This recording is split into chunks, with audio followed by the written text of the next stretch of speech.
Hi everybody, welcome to PCS 101 Summer Session 2. I'm the instructor, Lillian Ruiz, and I wanted to tell you a little bit about the class and also talk to you and get some feedback about how to proceed with this class as an online class. Normally I teach this class in person, but obviously with our new world that's not going to be possible. So the idea is to try to duplicate as much as possible what we normally would have done in class. In terms of the content, that should be something that's not too challenging, because what I can do is post videos like this video where I would be going through the content that I would normally be discussing in class. And then what I will also be doing is posting notes about those videos the way I would be posting notes on the whiteboard. So that's fairly easy. The assignments are going to be the same as what we would do in a in-person or brick-and-mortar class, in that we would have quizzes over the course of the semester based on the content that we discuss in class and also on some of the readings that we'd be doing in class. And then we would also be delivering speeches. The difficulty, of course, is how to deliver those speeches, because we aren't going to be meeting in person. So I can say that last semester I had a public speaking class where obviously we transitioned into an online format mid-semester. And what we were able to do was to make sure that we had Zoom meetings where we were all available on the days in which we were presenting our speeches. That's certainly a possibility with us. I'm well aware that it might be tricky to find the time in which we might all be available. However, this is a fairly small class, and this would be something that we could arrange in advance. If we were meeting in person, we would normally meet on Tuesdays and Thursdays from 9 until 12. I don't know if Tuesdays and Thursdays, sometime between 9 and 12, is an option for you with advance notice, or if something else might perhaps be more effective. If it turns out that meeting in a synchronous way, or in other words, meeting at the same time, is an impossibility, what we could do is record ourselves and post that on YouTube and make sure that all of the individuals in the class watch that particular speech and give some feedback to it. So that's another possibility in which we could present our speeches. If you're asking for my particular feedback, I like the idea of us presenting the speeches live, if at all possible. But again, the trick would be to find the time when all of us could actually participate in something like a Zoom meeting to present those speeches. So think about it and think about what makes sense. What I have posed at the ending of today's video in our notes as well is a question. And this will count for your attendance for today's class, so to speak. How do you think we should structure this online class? Send your responses to my email, which happens to be Ruiz, my surname, R-U-I-Z, at gcc.mass.edu. No first initial, just my surname, because when I started, email was just beginning, so we hadn't instituted the first initial yet. And then I will put together all of your responses and be able to touch base with you again in our next class about the specifics of how we're going to be proceeding. The quizzes should be fairly certain in that, or fairly similar in the sense that I can post them online. You can respond to them and send them to me, and then I can get them back to you. So, building community, and that's always a tricky thing with an online situation. There are several ways that we could go about doing this. We could have some sort of Zoom discussion session about the content of the class, or perhaps an online chat session about the content of the class. That would necessitate, though, that there's a particular time in which we could participate.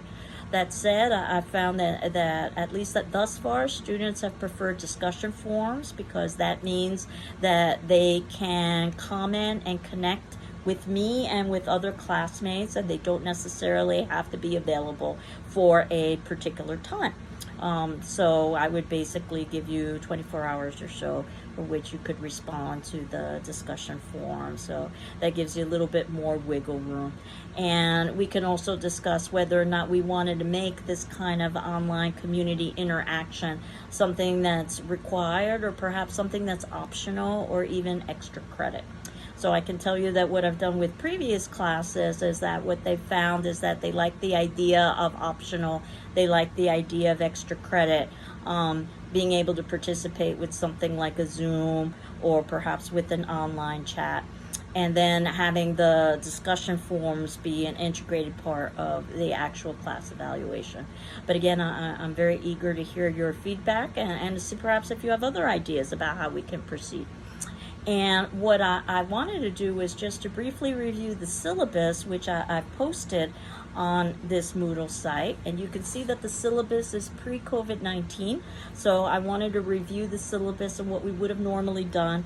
And then again, we can adapt as necessary for this new online format. My name is there, and that's the first thing on the syllabus, and that's usually the first question I get is, what should I call you? Most people call me Lillian. I'm pretty informal, so just feel free to call me what's comfortable to you, but again, most people call me Lillian. And you can see that there's information there, such as my phone number, where you could leave a message, my email, which again is just my surname. There's a course blog that I've been using in the past, and I think I'll maintain it, even though our class is going to be on Moodle, but I can duplicate some of the things that we're doing on Moodle on the course blog. The advantage to that is that ultimately you don't necessarily need to go through the GCC portal, but again, the focus will be on Moodle. There is a textbook for this class, which some people find surprising because it is a class on public speaking, but the textbook gives a review of some of the principles to incorporate into public speaking. So I think it does a really good job of that. It's entitled Principles of Public Speaking, and that's the 18th edition by German, and you should be able to get that through the GCC bookstore. But there are plenty of online resources that you could utilize as well to get that text. And ultimately, you can use an older edition of the text as well. So what I'm going to be doing is listing the chapters rather than the page numbers that we will be covering, so that if you're using an older edition of the text, you can find that particular information. You can see under course description that we've got this class as the principles of public speaking as communication, stressing the role of the speaker in the communication process. The course emphasizes the proper preparation and delivery of speeches. Each student delivers a minimum of 5 speeches and participates in small group activities. There is a prerequisite for this class, which happens to be what we call English 101, or the equivalent would be a Composition 1 class at another institution. So if you think you have not fulfilled this requirement, please let me know as soon as possible. Under student learning outcomes, I've indicated what you can expect from this class. That basically you should be able to improve your oral communication skills, because obviously you've got oral communication skills already, so it's a question of improving them. To develop skills and self-confidence in acquiring and presenting information, and sometimes you already know the information that you're going to present, and sometimes you need to find that information. We'll talk about both of those situations. To apply critical and analytic thinking. And that's something that we oftentimes talk about in college, about critical thinking. And critical thinking means just basically asking questions, digging beneath the surface. It's what I say that toddlers do particularly well. They're continually asking why. And that's something that we'll be doing as well. And then to promote a greater understanding of communication in formal and informal settings. Basically the idea of how do we adapt our communication skills based on the situation, based on the audience. And particularly since so much communication is happening online now, how do we accommodate that? And then finally, to promote each student's unique sense of voice. As I say, you shouldn't sound like me or the textbook. You should sound like yourself. Your personality is really your greatest strength. Question is that how do you utilize your personality so that you can communicate information to others? And You can see that we'll do this obviously through some group work and class discussion, which we can do whether we decide to do it with the class form, or we can do that via Zoom or an online chat. Mini lectures, and that I can duplicate through videos and through course notes. And then finally, student speeches, which is where the decision making comes in terms of what is the best mode of delivery for delivering a speech, since we aren't going to be able to deliver speeches live. So under course requirements, just some basic general things to do the reading assignments by the due dates. We have 3 graded speeches that will be assigned, which means there are 2 informal ungraded speeches that we'll be doing over the course of the semester. And the idea is that once we've determined when we are going to be delivering a speech, we want to deliver a speech at that date on that time assigned, if at all possible. The idea is that we've made a commitment with our audience, so we want to try to honor that commitment. I'll also have, as I indicated, periodic quizzes over the course of the semester, and basically I've divided the semester into quarters. The quizzes will be based on the material that I cover in the class videos and the material that's also in our class text. I will drop the lowest quiz grade, so because of that, basically there are generally no makeup quizzes unless you can give me enough advance notice so that we can make some sort of an arrangement. And the quizzes are 20 questions, usually short answer with some multiple choice and true false. Again, that's something that should be able to be translated fairly easily into an online format. And then you can see our institutional services disability statement. If you've taken other classes at GCC, you're probably familiar with this, but I wanted to read it to you nevertheless, that to support access and inclusion, GCC offers reasonable accommodations to students who have documented disabilities, whether they be physical or learning or psychiatric or sensory. And if you need accommodations for this class, please provide me with a copy of your accommodation agreement as soon as possible so we can talk about any specific needs you have. Of course, any information you share with me is confidential unless you give me permission to do otherwise and to reveal it. And if you require academic accommodations but you don't have an accommodation agreement, please contact the Disability Services Office as soon as possible to establish your eligibility. And there's some contact information there, including a phone number. And then you can see in the section under speeches, this gives you an overview of the specifics that we will be covering over the course of the semester. So first, discovering and limiting the topic. In other words, what are we going to talk about, and then how do we fit that within the time frame that we're given to present. The second is adapting to audience. Who is our audience, and how do we adapt to their needs and expectations? The third is gathering information, so that if we don't already know the content of what it is that we're going to be discussing, how do we get that information? The fourth is organizing and outlining. Probably the most important part of this class, the prep work, so to speak, is that how do you pull together your thoughts? And part of how you do that is basically using a speech outline, which we'll also talk about, organizing and outlining. And there are lots of different ways that you can outline, but the hope is that your outline is going to be something that will be useful for you to jog your memory about the important points, but won't be so overwhelming that it will distract you, so that you can still interact with your audience. Developing an acceptable style, suiting purpose and occasion. And we tend to alter the way that we communicate, the way we interact with others based on the situation and based on who those individuals are. You think about how we act in the workplace, that's probably very different than how we might act, let's say, at a wedding. And the idea is that we adjust accordingly. Our vocabulary, the topics of conversation, even our dress and demeanor. Practicing and presenting the speech, and I will set aside times for actually practice, because the idea behind a speech is that there is no such thing as a perfect speech, but the more practice you have, the easier it is and the more polished you become. Coping with communication apprehension, and that's something that most people experience, nerves. and how ultimately to use those to our benefit. Nerves just show that you have some investment in the activity, so that's not necessarily a bad thing as long as we can control them. And then active listening and responding to the speeches of others, because you will get to hear your classmates give speeches as well as you will have the opportunity to give your own speech. And I will also be showing you some sample student speeches.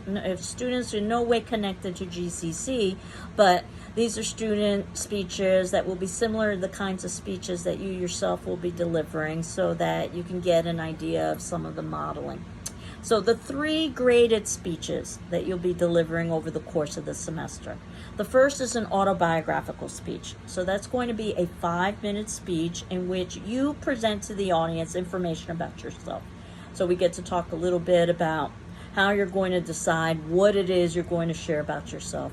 Will you try to give a kind of overview of your life?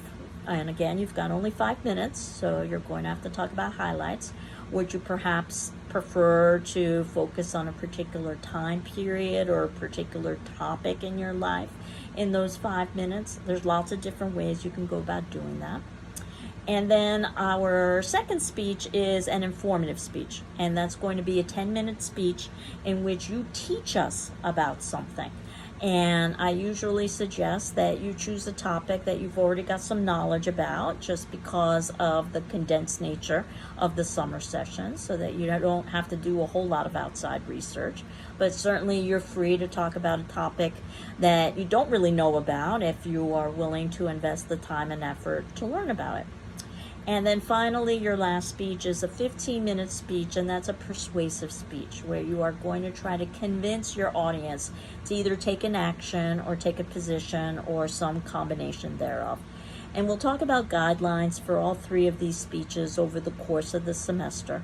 But basically, your first speech, the autobiographical, is a way for you to put into practice what we will be discussing in class videos and what our text will be discussing. So most of that information is put up front before you actually deliver your first speech, and that's deliberate so that you could utilize that. The autobiographical speech also gives us all an opportunity to get to know one another a little bit better, so we can form a sense of community. The informative speech at that point is a speech in which you get to teach us something, so it's going to be about a topic that you don't know as well as you would know your own life. And that's very deliberate, because by the time we get to the informative speech, you should have some familiarity and comfort with presenting in front of others. So now you can begin to present information. And then finally, the persuasive speech is the longest speech and perhaps the most complex speech, because you're not only dealing with facts in the way that you would when you are giving an informative speech, but you're also dealing with opinions and people's beliefs and values. And as I've always said with the persuasive speech, the key is not necessarily to have everybody in the audience agree with you. I don't think that's realistic. The key is to have everybody in the audience respect you, and that's very different, where it's very possible to respect somebody in the sense that they delivered a good speech and they know their information, while you may not necessarily agree with their particular position. And one of the things we'll be talking about is how to construct outlines for speeches. Again, that's a very individual kind of activity, trying to find that balance where you've got enough information for you as a speaker so that if you were to lose your train of thought, you have an idea of how to proceed. But that said, you don't want to have so much information that you're not able to have any kind of connection with your audience. You certainly don't want to read to your audience. So we'll see some sample student outlines over the course of the semester. And I'll ask to look at your outline. Not that you would ever share your outline in a real world situation with your audience, but I think of this class as a kind of workshop where I can give you some feedback and some suggestions on places where you might be able to improve with both your outlines as well as your speech delivery.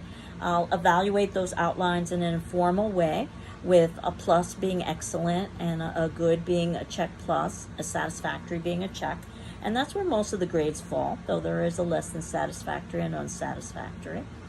And then I'm hopeful that once this semester is over, you'll find that writing an outline is more than just an exercise to satisfy a requirement for a teacher, but it's something that you should incorporate whenever you are presenting information to a group of people. I liken it to the net a trapeze artist might use. A very skilled trapeze artist is not going to fall, so they don't need the net. But a very smart trapeze artist knows they should have that net there just in case, because it only takes one time to fall. So, and I think of the outline in much the same way, that if you're very well prepared, you might not even need to access that outline or address it, but it's still there as your safety net, so to speak.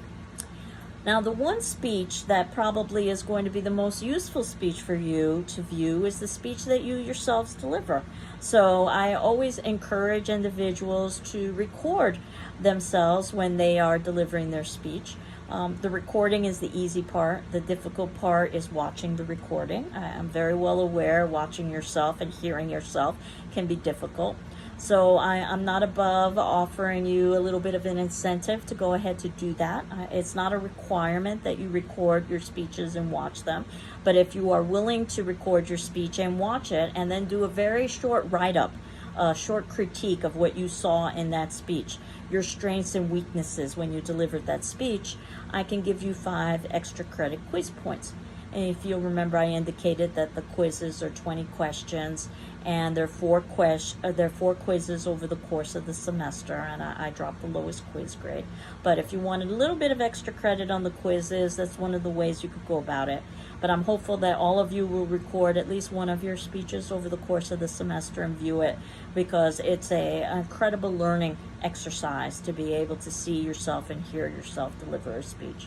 But again, I'm well aware that speaking in front of the public leads to a lot of anxiety, so I don't want to add to that by making a recording of your speech a requirement. So, in fact, there was an interesting study that was done. In this particular study, individuals indicated that they feared speaking in public more than death. This bears repeating, that in this study, people said that they feared speaking in public more than death, and that's pretty bad. So the idea is that hopefully with some practice, even in this online format, that you'll have much less anxiety when you're presenting, whether it be through an online situation or an in-person situation or both, just because you've had the practice to do that. So we do have an attendance grade. If we were meeting in class, the idea is that you would be at the class session. What I'm going to do for attendance for our class, as I indicated, is to post videos and then ask a brief question for you to respond for that video, and that will be your attendance for that class. In terms of participation, it would be very similar to what you might do in a class. Some people tend to be very vocal and they tend to ask a lot of questions and answer a lot of questions. But some people tend to be very quiet, and I think you can learn very effectively both ways. So you get to decide how much or how little you wanted to participate once you've made your attendance grade requirement for that particular class. And again, what we need to determine is the ways that we would go about having this sense of community for participation. And that's something for you to consider, whether or not you wanted to do that through an asynchronous discussion forum, or whether or not you wanted to do that with a live Zoom or chat session, or some combination thereof. So I'm eager to hear what your responses are going to be. And then you can see that I've got a section on conduct and demeanor, and I can say in all of the years that I've been teaching public speaking, this has never been an issue for me, but I thought it bared stating that each speech is the equivalent of an examination. So the presenter and the audience are treated with the appropriate respect, and inappropriate disruptions will be negatively reflected in your final grade.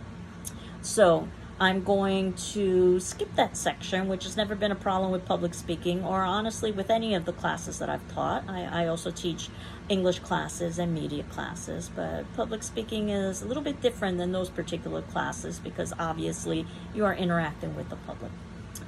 I'm going to skip the plagiarism section and go straight to the grading section.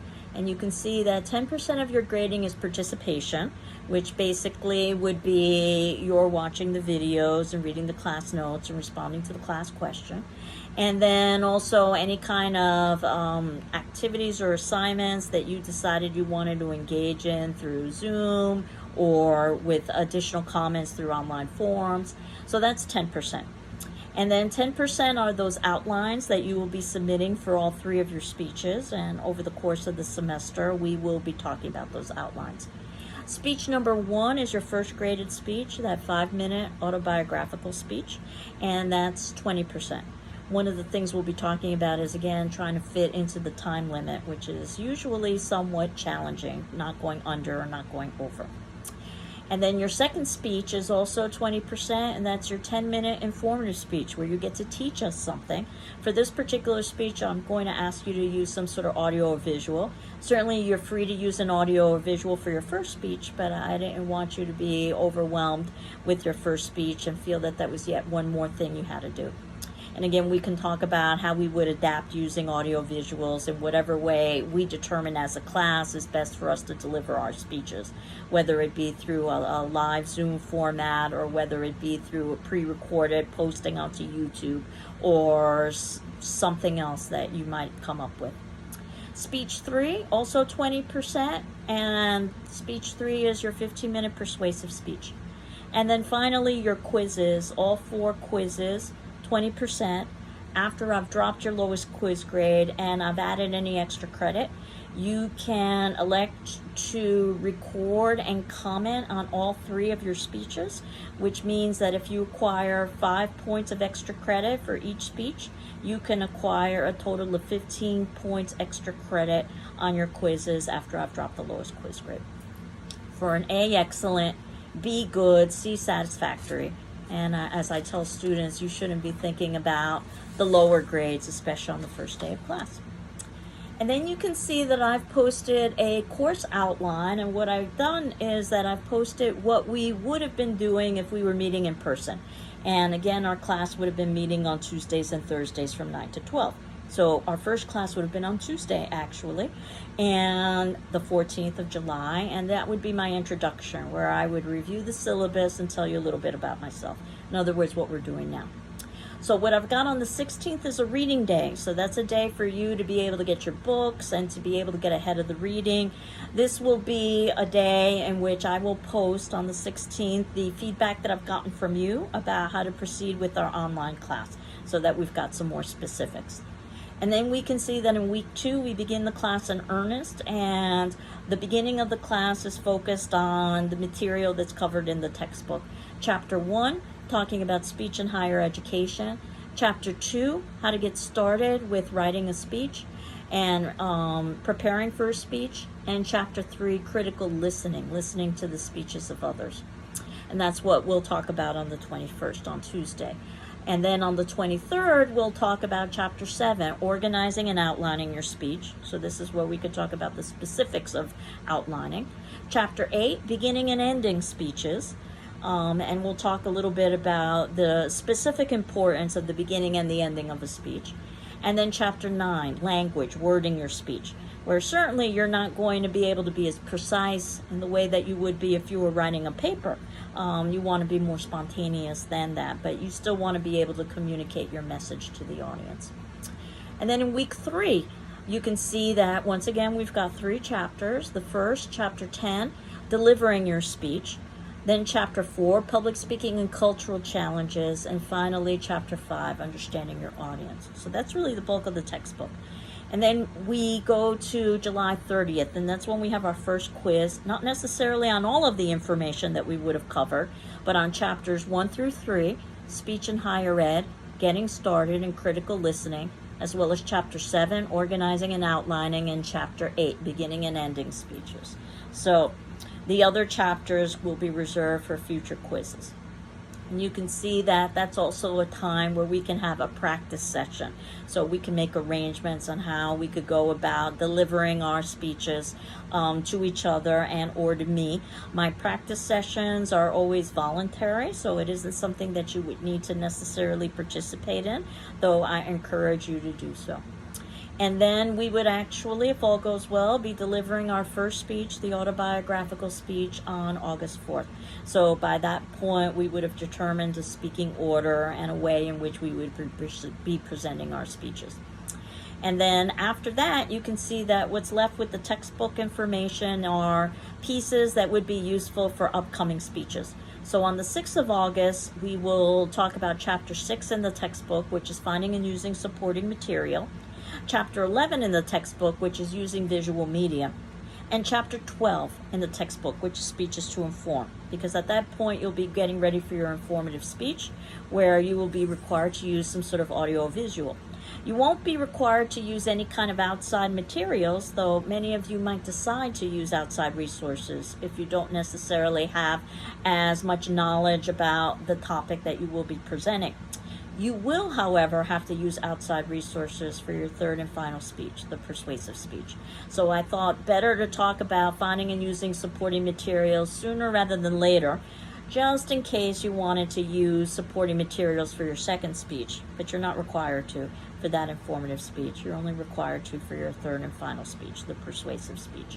And we'll talk about the reasons why once we start talking about the distinction between all three speeches. And then you can see on the 11th, we've got our second quiz that's scheduled, as well as a practice session. And then finally, on the 13th, we could deliver our informative speeches. And then on the 18th is when we would be doing Chapter 13, Speeches to Persuade, to help prepare us for our persuasive speech. And then Chapter 14, Argumentation and Critical Thinking. And then on the 20th is when we would have our third quiz, and you can see each of the quizzes indicates which chapters are going to be covered. And we will also, and it also includes the topics I would have talked about in the class videos as well. And then we also have another practice session to finally end on the 25th, giving our third and final speech, the persuasive speech. And then on the class of the 27th, devoted to quiz number 4.